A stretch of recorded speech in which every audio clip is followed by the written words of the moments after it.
Welcome to the Seeing Red podcast with Andy Turner and Garrett Fools, checking up on Texas policies and politics with some federal issues thrown in, like the assault weapons ban, interest rate hikes, you get it, but it's mostly Texas, since we can't ignore the big stuff either. And now, here are your hosts, Andy Turner and Garrett Fools. Hey everybody, and welcome back to Seeing Red 2024. We are delighted you could join us. I must personally apologize for my screw up last week. It was entirely my fault. We weren't on the air last week. But hey, happy birthday, Garrett. And sorry we weren't here to celebrate with you. But did you do anything fabulous? I was able to sleep. I was able to get some good food, a couple different good meals. And I see, thank you for the pictures. Your son is doing very, very well. Keep those pictures coming because you know I love them. But anyway, so Happy New Year, everybody. And don't forget that if you want to talk to us, you can email us at hosts, HOSTS, at seeingredpodcast.com. You can grab us on facebook.com/the Seeing Red Pod. Also, the audio is up on youtube.com/Seeing Red Pod. And of course, at Twitter, you can reach us at the Seeing Red Pod. And let's see. So we've had it's been a little chilly here lately, and frankly, I'd like to file a complaint with whoever it is I need to file a complaint with, because it was at like noon, 22 degrees here, and no. This is like the one time that Houston it's better being Houston and then Dallas or Austin when it comes to weather, because it's below freezing here, but it's like 28 degrees. It's fine. Oh gosh, no, I am running, I'm having to drip the water in all the sinks. I read somewhere, one of the cities not terribly far from here actually shut off their water to the town. So I quick, Peter told me about it. My husband told me about it. And then, so I quick went and filled up the bathtubs. I mean, I already had water set aside because the last couple times we've gone through this, my town has had boil water alerts. So I would rather be over-prepared than under-prepared. And girlfriend's got to have her coffee in the morning. So I had to make sure there was water for coffee, but then I filled up the tubs just in case they shut off the water. Not that I think they will. I think I think they're a little more together than that, but I don't want to go through I went through the entire boil the water thing before, and I'm not doing it again. Yeah, it's frustrating. No, so for me, so we woke up to a text from our neighbor saying there was water coming down the driveway coming from our yard yesterday morning. But what had happened was we have a pool that came with the house we got a few years ago. It's wonderful during the summer times, but we have a water feature, which has only ever kind of worked for us. And when the temperature reached a certain point, apparently our pool automatically turned on and started running, which great feature. Unfortunately, I had not been running the water feature because it had this issue, and thankfully it was the water feature. What had happened in the summertime was the ground got really, really hard and shrunk, and it pulled the PVC apart on the water feature and cracked the pipes. So they're exposed pipes already, so water was just coming out of them. And in the summertime, the valves to turn them off manually at the thing were already in the ground, and I couldn't dig it out without breaking everything. So good news was I was finally able to turn those things off. Bad news was the water was near freezing, and I had to use my bare hands to dig out the water. And anyways, it was a fun way to wake up in the morning yesterday, but obviously ended up being a fairly minor issue, and our yard got watered. So, I guess that's one way to have it happen. It's really funny you mentioned that. I told you off the air that my father-in-law was down visiting, and he's from upstate New York. He's a lovely, lovely man. He turns 90 in April, walks 2 miles a day. I mean, smart as a whip. Love him to pieces. But he goes walking 2 miles every day, and he did that here. And he said, everybody has pools here. And I said, yeah. And I said, because, it gets a little warm. And he said, yeah, I could see that. And I said, but the interesting thing about here versus where you're from is everybody's got, well, not everybody, but a lot of people have coolers for their pools as opposed to heaters that they have up north. And I had to explain to him, basically, when it's 106, you're basically getting into, a large jacuzzi.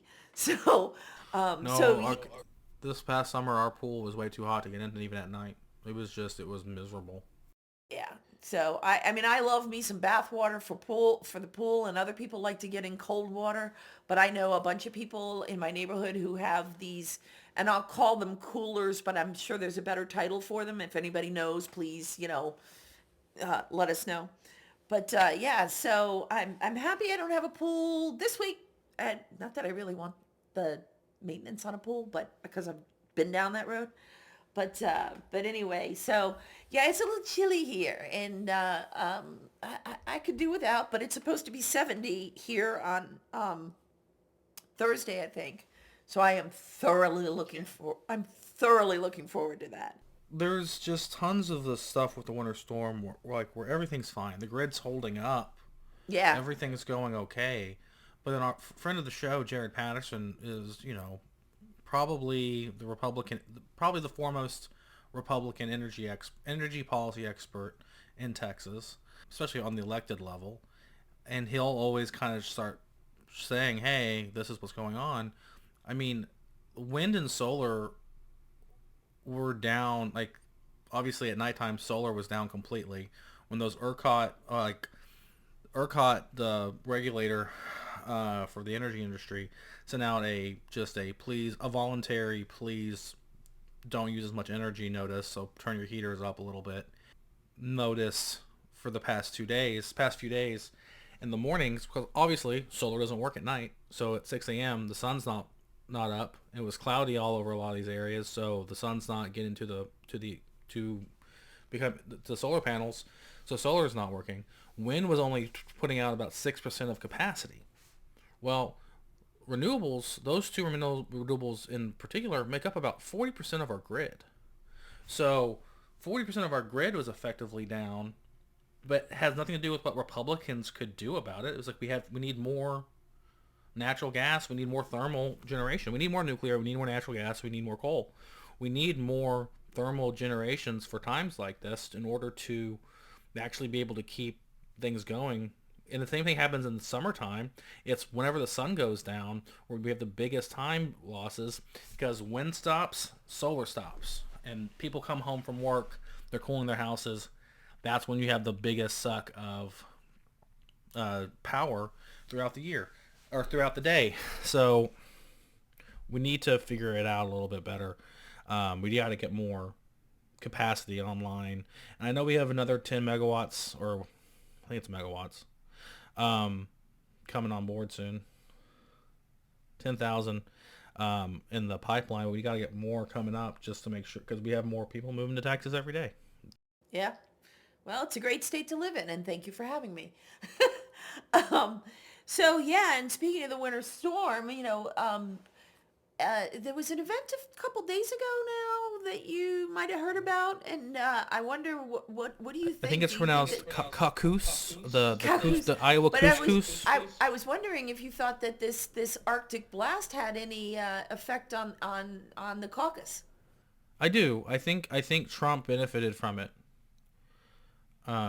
If you're looking at the entrance polls and looking at the polling coming out the week before, Trump had beat the enthusiasm, or we had the enthusiasm advantage.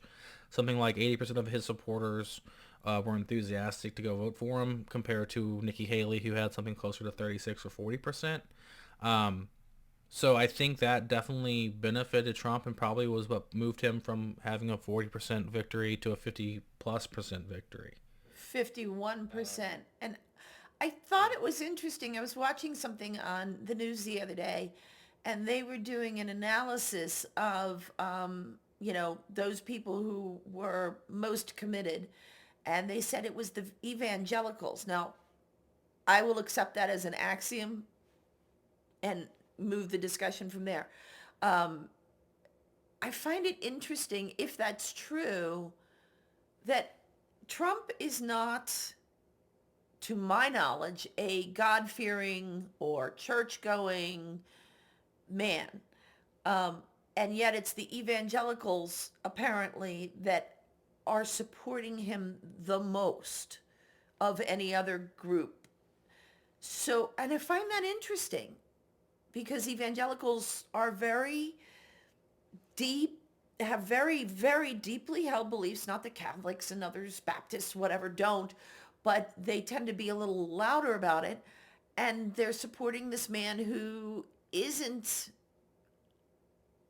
overly religious. Do you have any thoughts about that?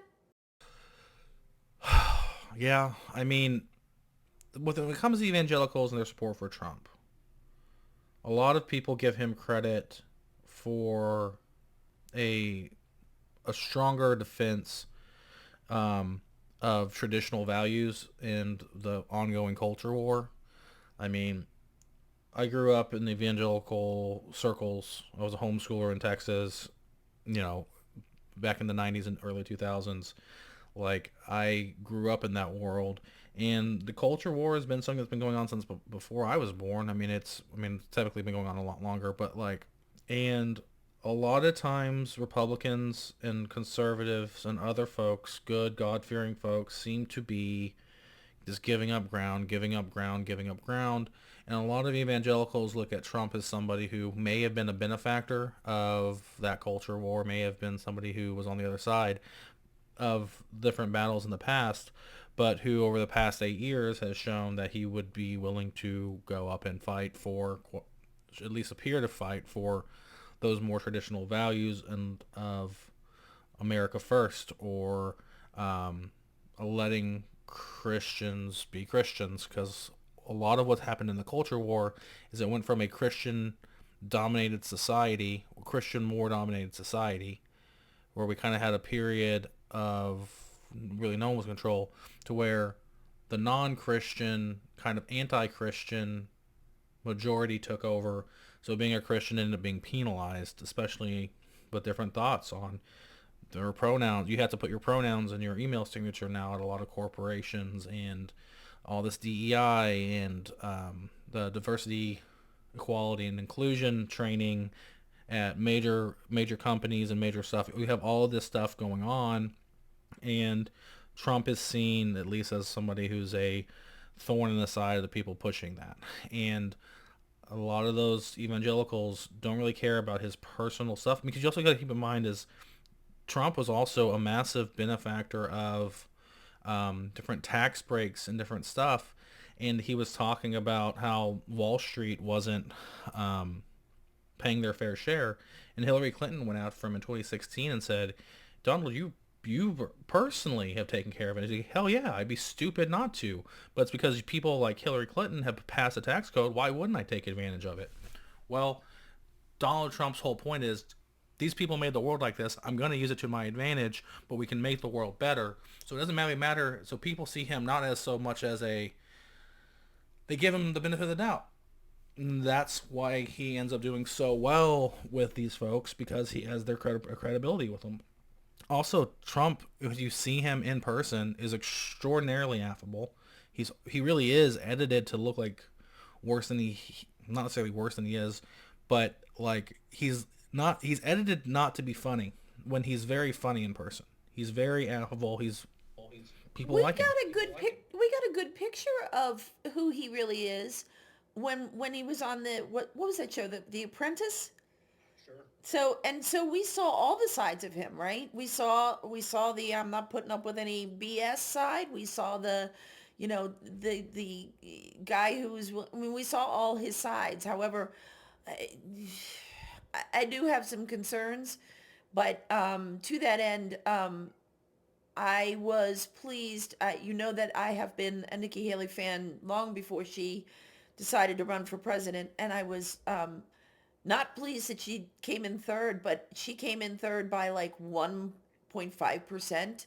DeSantis beat her by like 1.5%. So it's going to be interesting to see what happens in New Hampshire.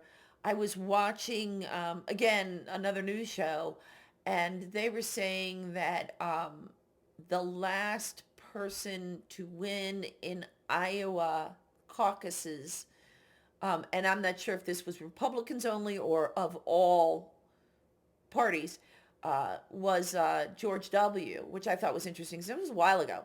So I thought that was kind of interesting. And I watched her, but anyway, back to Nikki. I watched her speech actually this morning because I'm late to the party. But I was very inspired by her. You know, she wants us to be proud. She wants us to be more unified, not necessarily like to the exclusion of like you and I disagreeing and we have to get along, but that we can have the conversations we've had where we've disagreed with each other and we still respect each other and are still friends. And if you haven't seen her speech, it's on YouTube. And I thought it was after she got through thanking people, I thought it was upbeat. I thought it was a great speech, and I'm hoping she does well in New Hampshire. And I'm not picking on DeSantis. This is not a reflection on DeSantis, but I have loved Nikki Haley for a very long time. And frankly, if we're going to have a first woman president, I think she would kick butt. So I'm very pleased about that. For sure. I mean, I think she'd be a better first woman president than anyone the Democrats could put up there. For sure. What comes to DeSantis, though, I mean, he didn't do that great. He did okay. He got 19%. He got second. And he's already pulled campaign resources for the most part from New Hampshire. He's seeded it. He's going to South Carolina. I think the general idea is to overperform in South Carolina. Because Nikki Haley has to do well in South Carolina. She's the former governor of South Carolina. You know, that's her home state. She has to do well there. So I think the strategy for DeSantis is to overperform in South Dakota. I don't know what sort of infrastructure any of them have in Nevada, but, you know, after that, Super Tuesday. That's the first Tuesday in March. And it's going to be a lot of states. Texas is one of those states. But, I mean, I'm curious. I don't know. I feel like the Republicans opposed to Trump, if they don't coalesce behind one person before Super Tuesday, then Trump we should crown Trump now. I think basically New Hampshire will see if Nikki can bring enough momentum into South Carolina, and then we'll find out after South Carolina who the last man standing against Trump or woman standing is against Trump, and then we'll see what happens Super Tuesday. But almost certainly Trump will. It's probably all moot because Trump looks like he's gonna run away with it, you know, without much of a. So I don't recall if you've watched West Wing, but this is basically the president played by Martin Sheen in West Wing, his first election to office. This is looking a lot like that plot line. So I guess. I think so. But anyway, but let's take this back because you mentioned you did mention the Super Tuesday, and while there is no race for the governor, I understand that you went to an Abbott event recently. I did go to an Abbott event. It was a good time. Got to see a lot of old friends. It was for Jacey Jetton. He's a rep in my area here in Fort Bend County. JC is a great state rep. He really represents the area as a whole well. He's a very good person. I like JC a lot. As a matter of fact, I met my wife volunteering at JC's house. We were both there to help JC on his first election in 2020. So, big fan of JC and his family. So it was a good time to go. It was a good time at the event. Had a couple hundred people, probably a shade over 200 people, crammed into a restaurant to hear the governor and JC speak. A lot of good. I mean, it was a great event. I mean, a lot of hooting and hollering and everything else. but it was good momentum there for him, even though JC has an opponent that's endorsed by our esteemed and not at all criminal Attorney General, Ken Paxton. So it's going to be one of these primaries where the governor is on one side and Attorney General Paxton is on the other. It'll be interesting to see if Paxton actually funds these guys or if he's just going to put his name on it or whatever. Right, and at the time of recording this, those reports are coming out today, which is the day before this podcast is released. I haven't been able to parse them out or really follow that yet, but I think we'll be able to talk about that more in depth the next week, kind of how the campaign finance stuff broke down on who got funding from where. But, so we'll talk about that next week, but there's also more. Paxton's out there. He's endorsed JC's opponent. He's coming to Fort Bend County and gone to an event for him. He has also endorsed against Speaker Phelan, and he had an event this past week in Beaumont for David Covey, who is one of a couple of people running against Phelan out there in his district in the Golden Triangle. And what's interesting there was, first off, he was introduced by Shiloh Platts, who was looking to run for it. He's had some interesting issues in the past. I don't know the full extent of. He was a Clinton supporter in 2008. So it's weird that he would get introduced by a Hillary supporter when knocking the quote-unquote liberals over here in the moderate wing of the party, but I digress. But according to Scott Braddock of the Quorum Report, Paxton came out with some fire in his speech. He mentioned that there were state senators, attorneys who were gunning for his job and trying to make things happen during the impeachment trial. He said that the Democrats were taking orders from the Biden administration and working with the liberal Republicans. He said that George Soros has funded or helped PAC the Court of Criminal Appeals, which is the highest criminal court in the state of Texas. That's completely occupied by Republicans, so I'm not really sure how he's getting to that. And he also, those are just some of the interesting quotes that he's saying. It seems to me that Paxton has gone full conspiracy mode on this. When the House, for the most part, played their cards above board the whole time, I don't think Paxton's used to people playing things above board. I'm not actually sure if he knows what that's like. But they did their investigation quietly so that if they had found no wrongdoing, the public wouldn't have had, there would be no star on his reputation. They open up the investigation when they're going to vote on it, or they've voted on it 5-0. And they start showing, hey, this is all the evidence. They lay out the evidence. The Senate decides not to convict him of an impeachable offense. I don't think Paxton really is used to people doing things above board, doing things the right way. He's kind of used to whatever the way he does things. And so he's kind of had this conspiracy mindset of everyone's out to get him. I think if everyone's out to get you, you're either paranoid, which he may be, or maybe you did something that you should be got for. I don't know. Someone I know very close to me would say that Attorney General Paxton has the attitude of, I'm right, you're wrong, here's why. And it does seem to me, and I don't want anybody to think that like, oh, she's anti-anybody. I read these things with an eye towards, give me the other side of the story. I look at the television. I read things. I read all the things. And he comes across exactly that way. I'm right. You're wrong. Here's why. And if you disagree with him, woe unto you. And for a gentleman who is an attorney who should be well-versed in diplomacy, I don't think you need to be that way. I think you can get your point across, and I think you are quite capable of messaging your ideas, whatever they may be, without alienating people.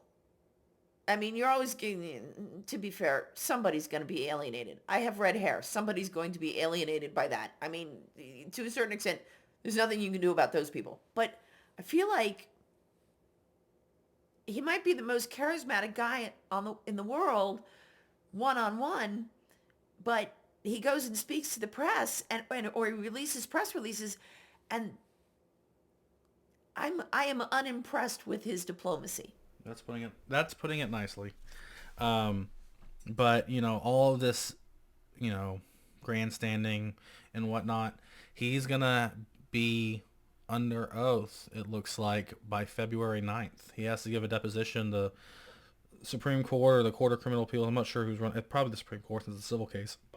No, it was the Texas Supreme Court, and so they said no, you will sit for a deposition, and that will happen, yeah, as you said, early February. And I think it's going to be very, very interesting. And what else interested me is they ruled on this case with zero comment. They just said, yes, you will. And that was it. So we have no insight from Texas SCOTUS as to what their reasoning was. Maybe it was so obvious. I did not read the opinion, but perhaps it was so obvious that they didn't feel that they needed to comment on it, or perhaps politically they were like, nope, we're staying out of the politics.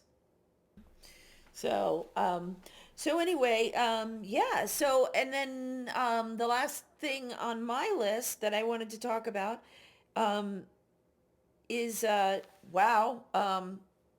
Wayne LaPierre. I realize this is a couple weeks ago now, but Wayne LaPierre stepping down from the NRA, and I will say, whatever your opinion of the guy, and I will keep my mouth shut on my opinion, from working in the 2A community in Texas and having friends across the country in the 2A, in the Second Amendment community, I can tell you, I think if they put their efforts into fundraising now, I think they're going to find that they're going to have more money coming in, at least based on what I'm hearing across the country from people who are talking to me, and that's nothing but net for what the NRA does. We'll see. I don't know. I think there's a lot of rival groups that have started to percolate and grow over Wayne's tenure, especially the last few years. I think it's going to be important to see who they bring in. I'm not sure they have, but to kind of see who they bring in for that long term, for that leadership position to guide the NRA. I think that there are a lot of people who want the NRA to fail, both on the left and the right, for various different reasons. But I think the NRA is one of those kind of critical organizations just because of its history, its name recognition. People know what it is. I think that it's very important to have a strong leader at the NRA. Someone who can, but I think right now what the NRA probably needs is some strong institutional revamping, kind of make sure all their I's are dotted and their T's are crossed as they finish up these lawsuits in various places.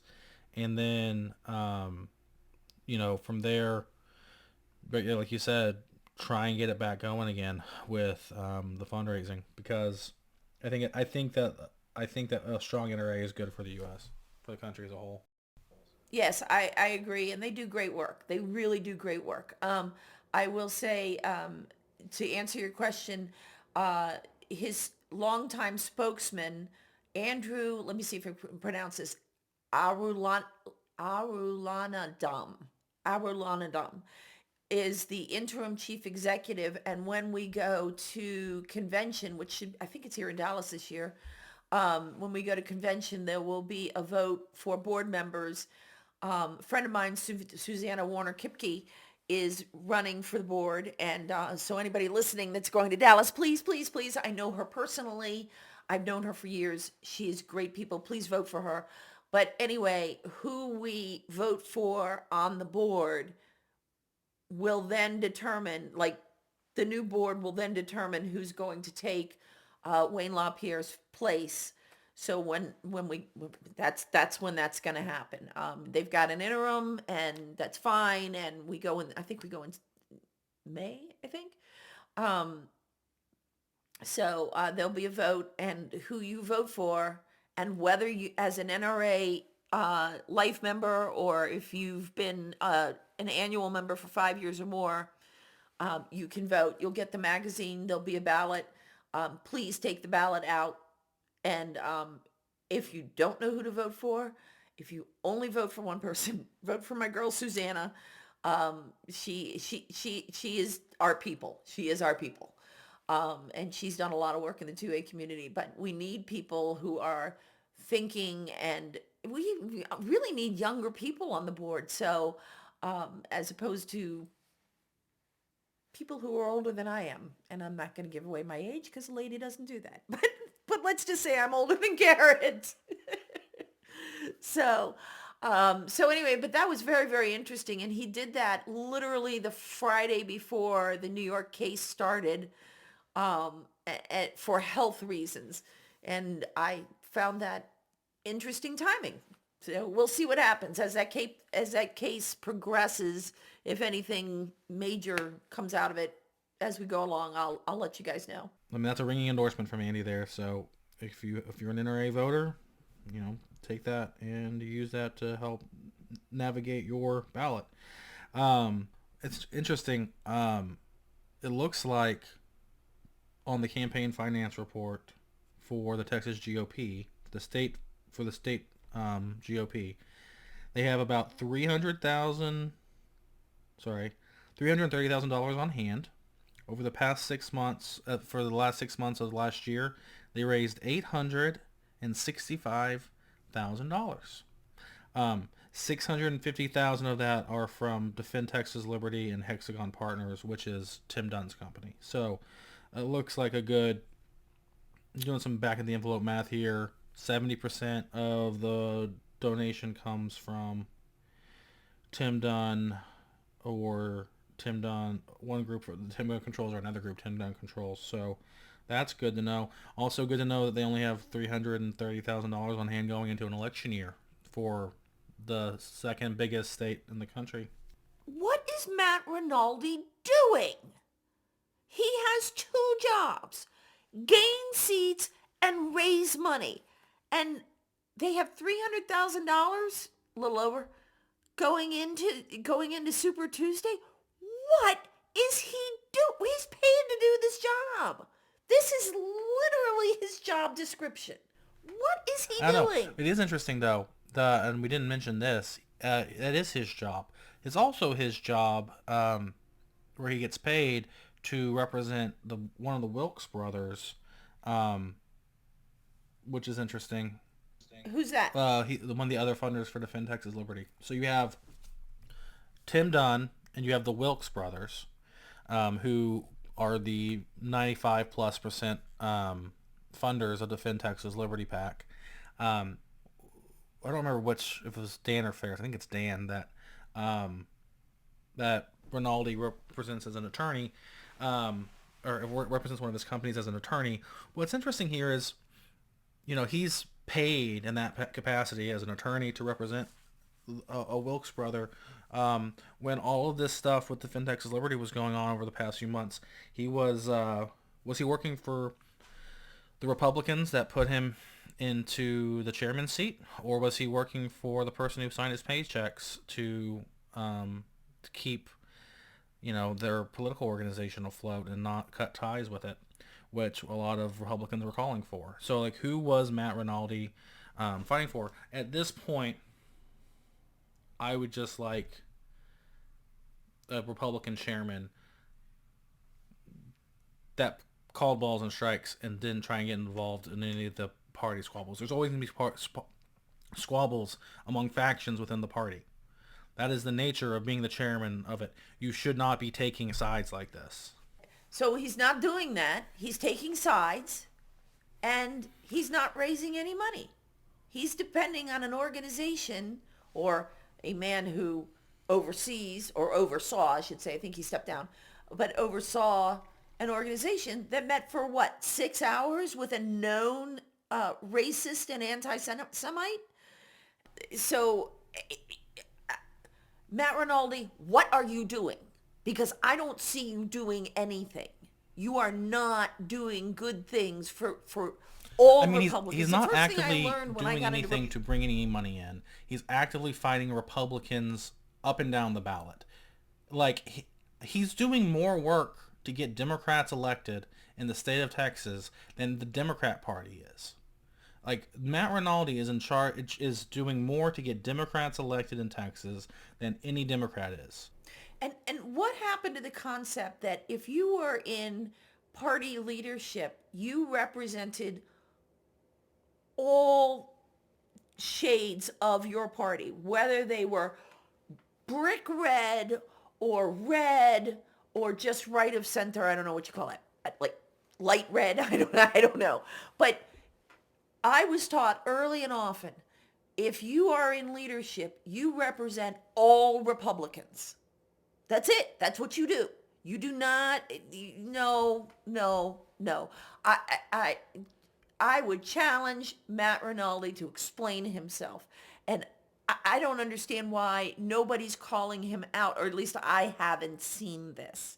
But I don't see anybody calling Matt Rinaldi out for, seriously, he has raised no money. He's just waited for his buddy, who he apparently works with, to hand him a check. And then, there are some diehards that routinely contribute. But we should be going in with millions into Super Tuesday. And we're right smack in the middle of January, and we have $330,000. I am unimpressed with you, Mr. Executive Director. You need to do better. I couldn't agree more. I think that's a good stopping point for today. Join us next week as we're going to talk more about the campaign finance reports. You can follow us on Twitter, Facebook, YouTube at the Seeing Red Pod. Send us an email at via our website at seeingredpodcast.com. And if you want to get in touch with us via email, send it to hosts, plural, HOSTS, at seeingredpodcast.com. And, we thank you so much for joining us. Thank you for letting us take a little break over the holidays and my birthday. And we are looking forward to get back in and digging in each week as we go through this primary season and through this next year. So thank you so much from me and Andy, and we'll see you next week. See you Wednesday. Bye. You've been listening to the Seeing Red podcast. It's always Texas politics and beyond. We present the facts and opinions. The Seeing Red podcast with your host, Andy Turner and Garrett Fools. Thank you, and tune in next week. And please do us a favor. Hit the subscribe button so you don't miss a single episode.